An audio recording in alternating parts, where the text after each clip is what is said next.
What does it mean to feel joy in dark times? Not the kind of joy that ignores suffering.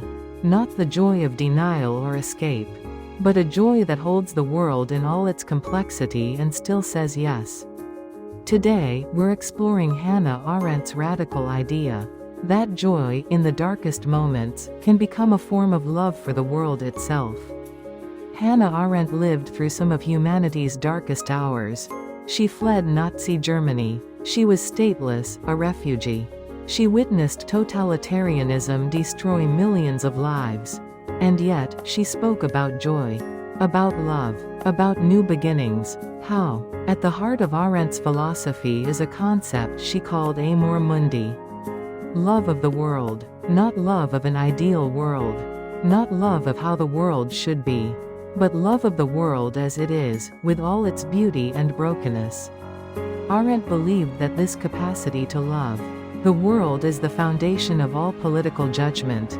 It's what allows us to care about the common space we share with others. Without Amor Mundi, we retreat into ourselves. We become cynical. We stop believing that anything we do matters.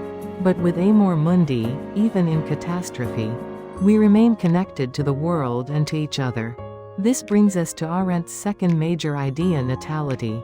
Natality is the condition of being born. But for Arendt, it's much more than a biological fact. It's the human capacity to begin something new. Every time we act, every time we speak, every time we take initiative. We're exercising natality. We're starting something that didn't exist before. Arendt wrote, "The miracle that saves the world is ultimately the fact of natality, in which the faculty of action is ontologically rooted." Think about that. The miracle that saves the world. Not a superhero, not a perfect system, but the simple fact that human beings can begin again. Even after devastation, even after failure, even when everything seems hopeless. We can start something new. This is where joy enters. Because when you realize that you have the power to begin, that you're not trapped by the past, that new possibilities can emerge through your action, that's a source of profound joy. It's not naive optimism. It's the recognition of a fundamental human capacity. But here's where Arendt goes even deeper. She introduces the idea of Vita activa, the act of life.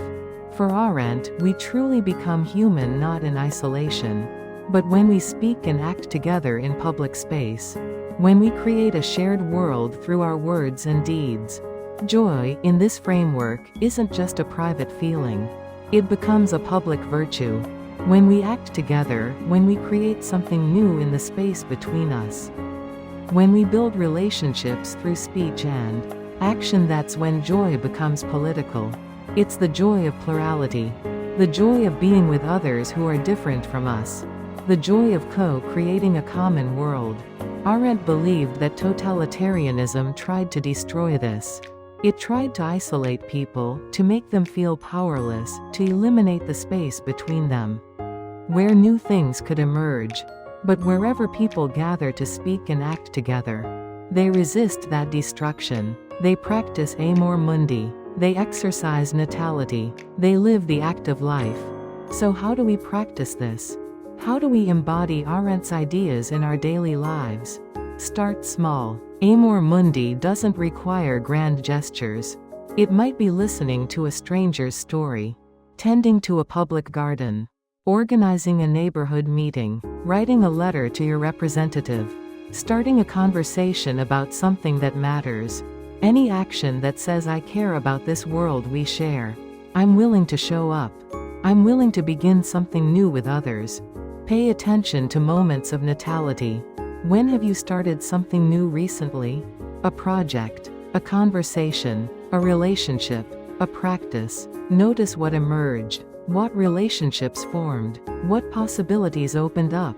These moments of beginning are where hope lives. Not abstract hope, but concrete. Hope, the kind that comes from actually doing something. And finally, ask yourself, how does your joy connect to the public realm? Do you keep your happiness private, separate from the world's troubles?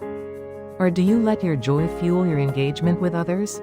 Arendt would say that the deepest joy comes not from withdrawal, but from participation, from adding your voice to the chorus, from taking your place in the shared world. Before we close, I want to leave you with 3 questions. These aren't rhetorical. I really encourage you to pause and think about them over the next few days. Question 1. What is one tiny, concrete way I can practice Amor Mundi today? How can I show love for this world, exactly as it is? Question 2. When did I last enact Natality? When did I begin something new? And what relationships emerged from that beginning? Question 3. How does my joy connect to the public realm? Is my happiness only personal? Or does it overflow into my engagement with others and the common world?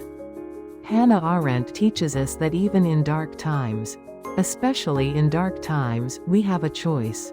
We can retreat into cynicism and isolation. Or we can practice Amor Mundi. We can exercise our capacity for natality. We can live the active life. And when we do, joy isn't an escape from the world. It becomes our way of loving it, our way of staying connected, our way of beginning again. The world needs that now more than ever. Thanks for watching. Let me know in the comments. What's one small way you'll practice Amor Mundi this week?